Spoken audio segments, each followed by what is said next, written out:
I don't have any trouble admitting that I'm a racist. I think it's absurd to try to fight with that. I grew up in this society. I was conditioned by it. I think internally in my psyche I've grounded and rooted those attitudes, and I see it in me all the time. I don't like being a white man, and that's where I still am and working on it, because I know what I've done, what people like me have done. Part of being white is just not in any way acknowledging what it means to be white. I have a white skin, and that with that white skin comes along a whole mess of privileges that I have, and I don't ask for them, they just are there. You have started to break the code of silence a little bit when you start talking about white people and you start talking about this stuff. And you find yourself suddenly all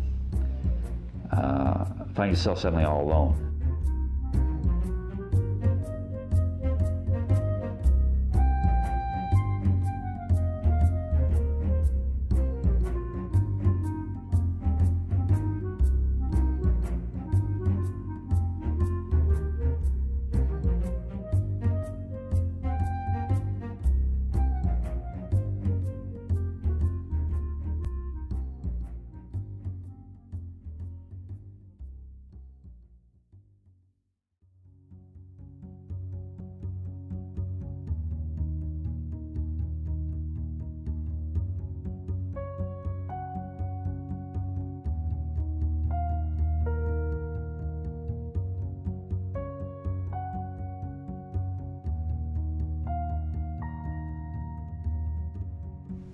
The family history, as I understand it, was really, people coming to America as a way of searching for a better life and escaping poverty. And it has often seemed to me that that also meant escaping their roots, where they came from, that there was a sort of a desire to separate from that and to become something different.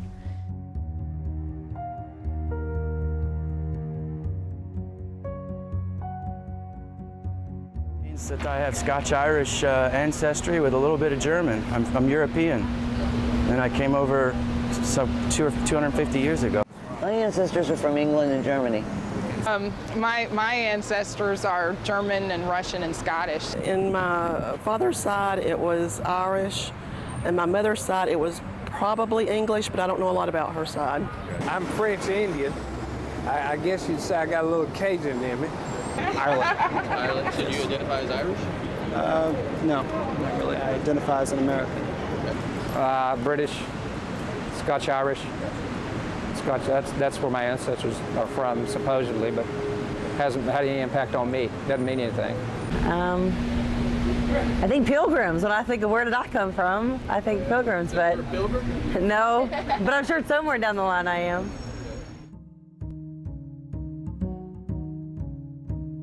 Because they were Irish, there was a lot of oppression, because they immigrated over from Ireland.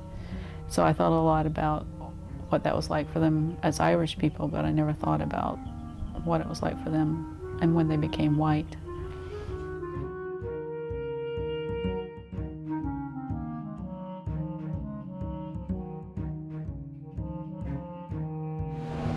Well, you can only be something if there's something else to negate it, so I guess we became white. I guess we're white because there's a bunch of other races to set us off. So how did English people and German people get turned into white people? Came to America. By assimilation, by living.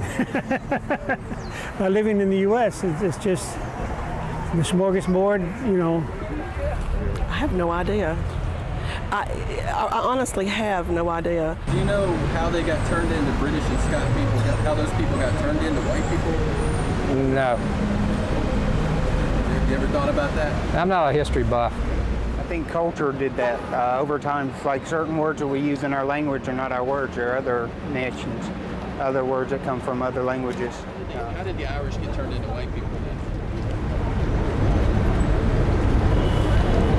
That's a good question. I think a lot of it was early assimilation in the United States, a lot of European ethnics coming over, assimilating for a variety of reasons. The primary one being a desire to elevate their socioeconomic status. So to get jobs, to find places to live, a lot of the Europeans altered their last names to sound more mainstream. A lot of them changed the clothing that they wore, the foods they ate. So there was this, some might call it assimilation. I think of it more as Anglo-conformity, conforming to this kind of dominant white culture. But the reality is that those persons who are white and who are considered white and treated as such in this society, by virtue of being white and treated that way, have had to give up who they really were. If they were Russian American, my father's side of the family, grandfather's side, great-grandfather came here from Russia in 1910. He had to give up what it meant to be a Jew, a Russian Jew from Eastern Europe, to become an American, which really meant to become white. The Irish had to do the same thing. The Italians had to do the same thing. The Greeks had to do the same thing. All these European ethnics who were not white Anglo-Saxon Protestants had to give up their actual identities for the sake of whiteness. I really didn't think about being white, I'd say, growing up, because mainly I think because I was part of the majority and I maybe wasn't forced to think about it.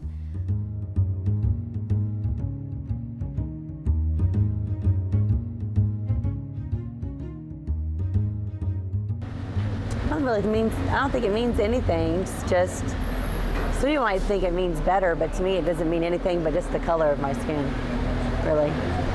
How often do you think about being white? Not very often. I really don't think about it a lot at all.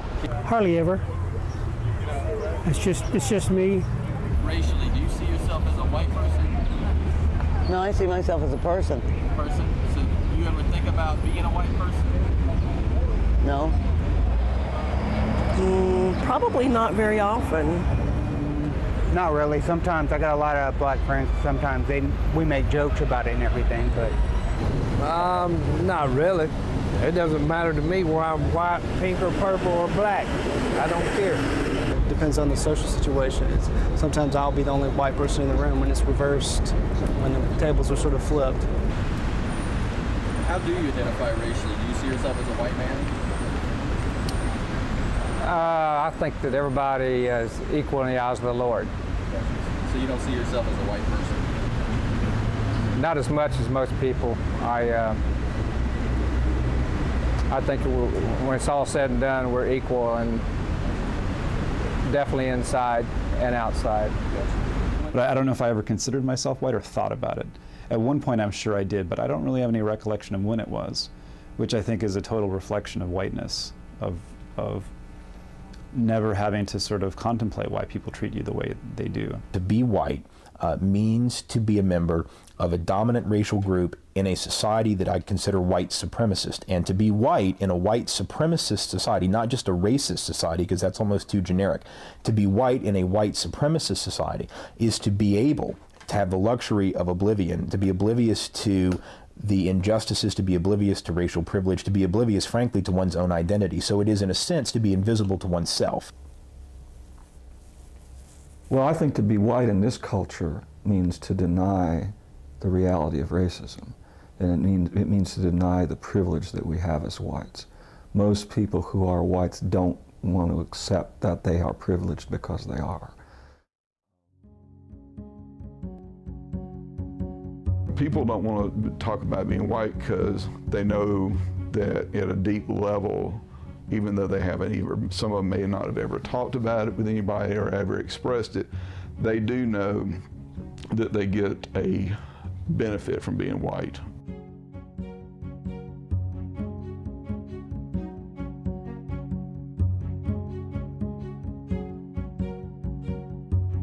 If you're white in this country, there's certain advantages that come your way, and it doesn't really matter whether you want to or not, or whether you're in touch with it or not. Now I know there are privileges that I enjoy simply because I'm white.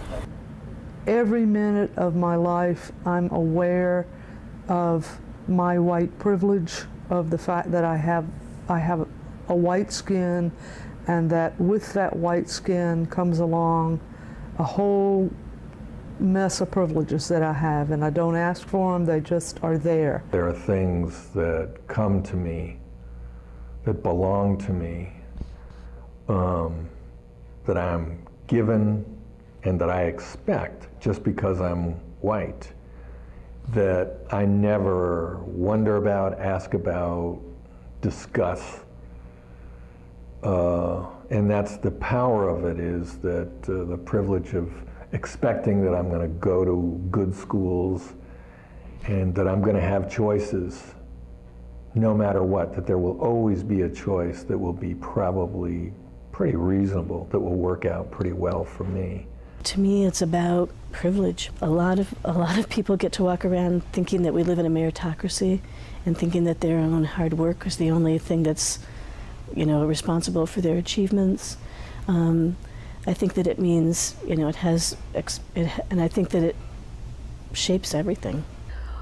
White privilege is probably the freedom to move through the world fearlessly in a way that black people cannot move through the world.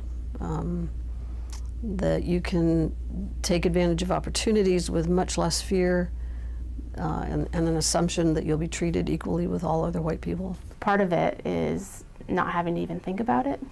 And so in a way, it's sort of like the privilege of having that space in your mind free to think about other things and be concerned about other things. So it's not even having to think about race is part of the privilege. White privilege is being able to walk into a department store and not be followed by the detective. A friend of mine who's Asian American, she was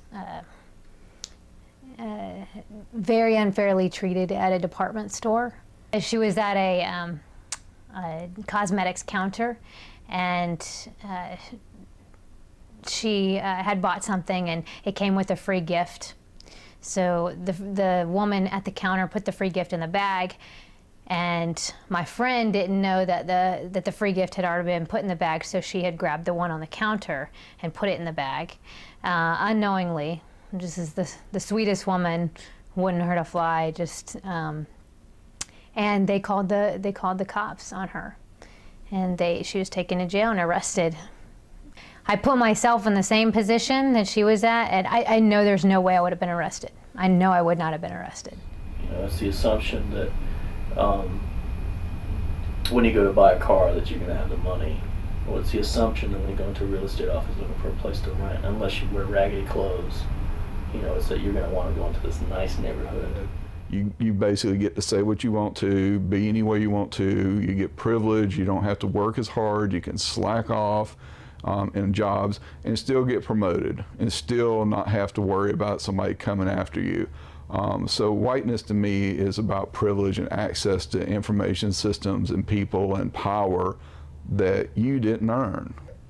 I went through a time where I was poor and I had to take care of my father, and I worked with about 100 African American men, and I was the only white male on the shop floor. And I was really horrible at this job. It was a metal grinder. I'd grind too much of it. I'd make big indentations. I was constantly messing up, and I was sure I was going to get fired. It was just a matter of time. And about 6 months into the job, the boss and a few of the managers come over. They're all white men. And I thought, this is it. This is the day I'm getting fired. And they came over and told me that they've had their eye on me and they think that I'm management material. I said, what? And they said, yeah, you stick around for a while and we think you've got potential to be a manager here. It's all embedded in every piece of our country. It's embedded in every structure that we have. It's embedded in our economics. It's embedded everywhere. When I walk into a bank, or when I walk into anybody's neighborhood, or when I walk into anybody's store, that I'm acceptable, that I can go anywhere I want, and I'm seen as an acceptable person. And the reason I am acceptable is because I'm white. I remember when I was going to get my driver's license renewed for the first time. I really couldn't see very much without glasses. I didn't have any glasses with me. They had you go to one of these machines you look in and see like what letter it is and etc. I couldn't see any of it. I was one of the few white people there, And the guy behind the desk was this older white guy. And he just said, "Oh, don't worry about it, go ahead." I was like, is he just letting everybody through? And I saw that he wasn't. And I kind of was like, oh, okay. It's the ability to walk into the bank in Savannah when we were ready to build our house and borrow $100,000, and neither one of us were working. I mean, that to me, that is just so incredible that we could do that. I mean, of course we had to present, you know, we had to give them facts and figures and all that kind of thing, but you know, if you were a person of color and you walked in and you said, well, we're neither working and they're going to loan you $100,000, I don't think so.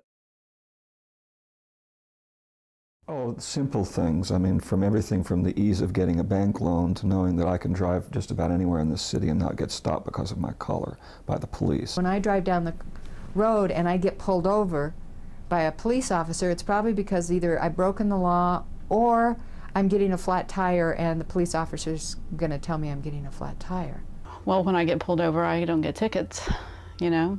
I'm a white woman, middle class, in a minivan. I get pulled over all the time for speeding. And it's almost become a joke. And then, you know, the police officers apologized to me for pulling me over, you know. And I know if I was a person of color, you know, that wouldn't happen, you know. I know that I would be pulled over a lot more if I was a person of color because I speed every day. And so I get stopped, they look at my license, and then they let me go, you know. I've experienced whiteness on the 3 occasions that I've been pulled over by law enforcement driving a car. One time I ran a red light, it was turning red, right? Another time I was speeding, and another time I had a headlight out. And every single time I got off with a warning. I never got a ticket for any of those things.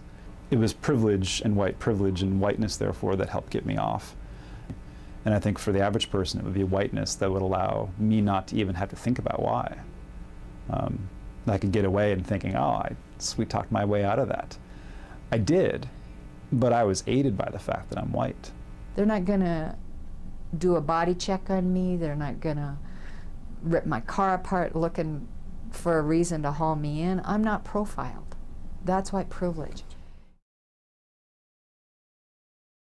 Basically, when I go to City Council or County Commission, I expect my representatives to take me seriously, and they do for the most part, because they know that they have to be more accountable to the white community, because the white community has more power and money and can vote them out of office. We as white people have a sense of what our rights are, that we have the right to, you know, live well, live safely, have health care and police that respond to us, have city officials that pay attention to us, have, you know, the needs of our community, be able to have those met.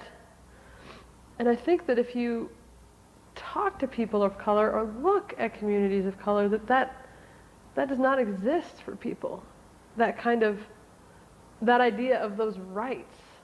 The more I know, the more it's like, I've really got to talk about privilege here. You know, even though, I mean, I faced a lot of shit in my life. I mean, I really had all this stuff happen, but I still had whiteness in a way that's given me all this stuff. And it's all these things which not only give you privilege in the sense of stuff and access to stuff, but also it validates who you are.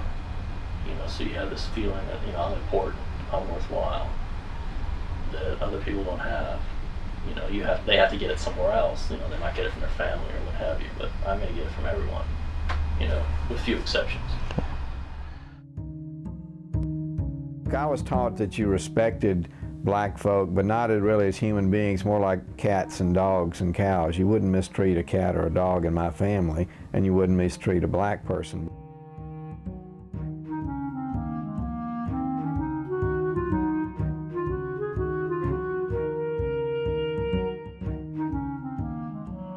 I don't have any trouble admitting that I'm a racist. I think it's absurd to try to fight with that. I grew up in this society. I was conditioned by it. I think internally in my psyche I have grounded and rooted those attitudes, and I see it in me all the time. I mean, I'm always dealing with it. I don't think that makes me a bad person. You know, I don't think that means that I'm, you know, that I'm I've grounded in original sin or anything. It just means I've been well indoctrinated. But it does also call me to do something about it. I consider myself somebody who does racist things and acts on the racism I have within me because of the context of the world in which I grew up and live in. For me individually is to recognize and acknowledge that I have the power of race in me, and that I'm going to be, I don't believe I'll ever have a time when I look at anybody and don't see their racial classification first. Oh, I hate to admit it, but I still have thoughts that I'm smarter than some black people just because of skin color. I mean, I'm sorry, but that still crosses my mind. Stereotypes will pop in my head just like everybody else, you know. When I see somebody, a stereotype will pop up, and then I have to say, no, you know, that's a prejudice.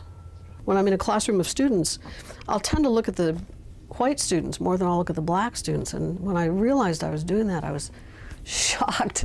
And I tried immediately to begin to train myself to stop doing that. And it was astonishingly difficult. There was something about a natural tendency to look at white faces in a way that I did not have the same natural tendency to look at black faces. And I think that's a kind of an ingrained, inborn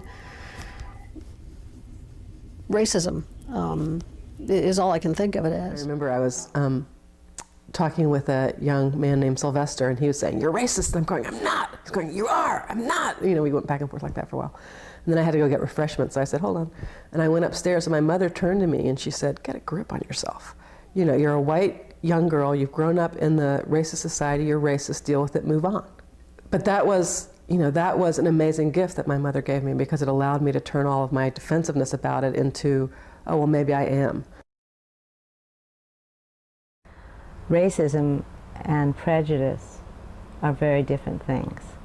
And all of us have grown up with prejudices. Some of us have prejudice against people of color, some people have prejudice against white people, and some of us are downright awful about it. Because so much of the focus is on personal prejudices.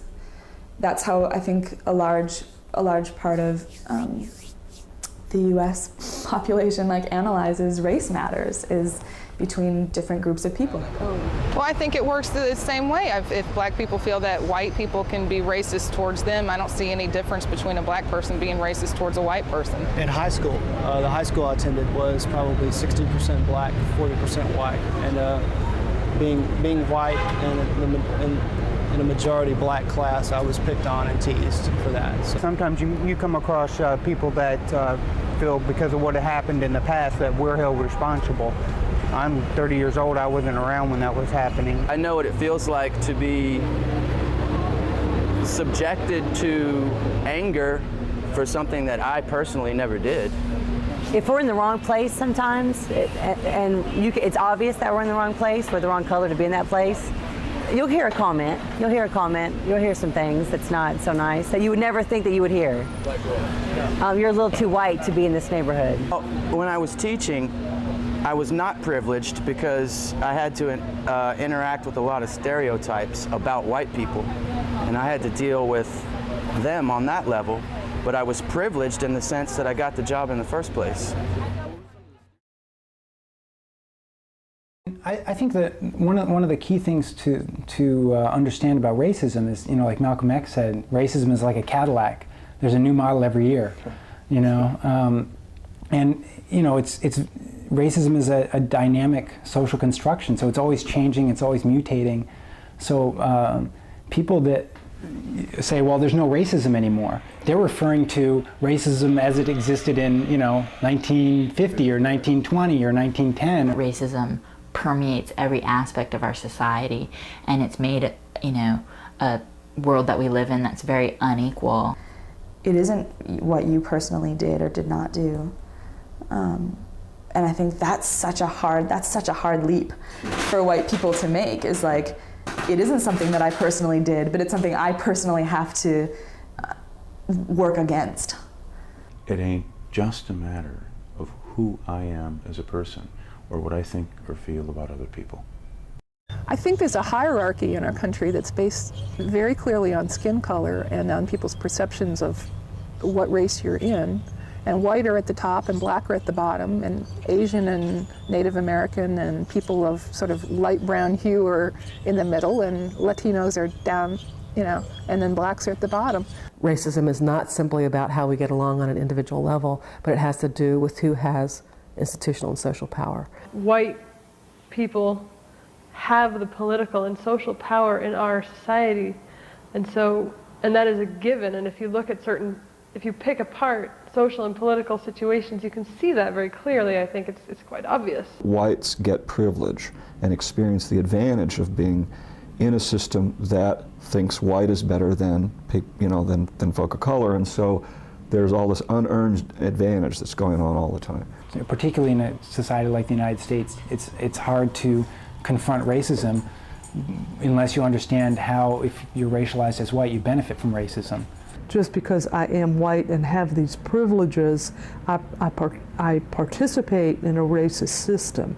And that doesn't make, it's not my fault, I can't help it, I'm born to it, and, you know, and that's what being white means. But I do think and assume that white privilege is in fact the kind of racism that you can't avoid.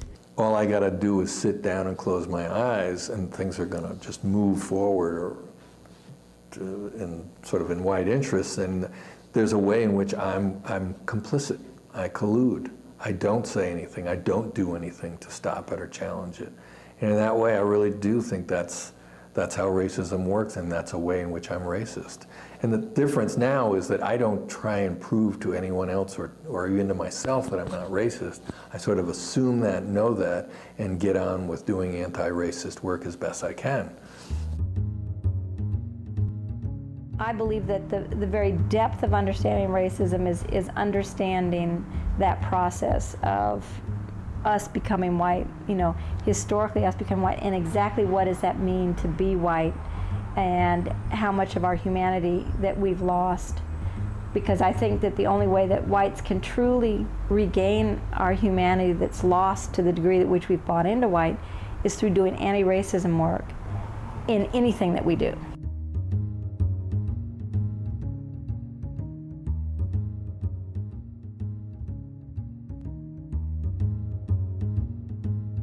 Like a lot of people, you start to learn exactly how messed up our society is in terms of racial disparity, and you realize that you're in the privileged class, you know? And especially for me, being a queer feminist woman, I in no way wanted to identify myself with an oppressor society, an oppressor group. And